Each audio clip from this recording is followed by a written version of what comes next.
Hey, good afternoon, ladies and gentlemen. My name is Elshad. Today I'm here because I want to first of all thank my friend Abdurrahim. He is the one of our hero, my hero, because every Saturday, every Sunday he's here and telling all the world, telling all the tourists in Amsterdam about the situation in East Turkestan.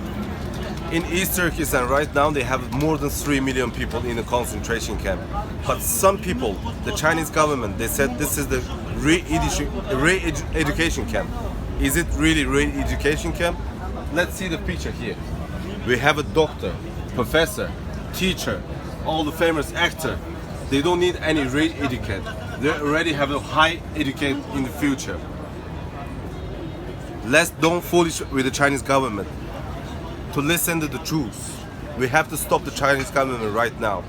They try to kill all the East Turkestanis, Uyghurs, Kazakh, Kyrgyz, all the people. We have to stand up together against the Chinese government. Doesn't matter what we believe, really Muslim, Christian, Buddhist, doesn't matter what we believe. As a human being, we have to be together against the Chinese government, because we have to understand the Chinese government is the biggest virus in the world. If we let them to grow, they're gonna come to Europe too.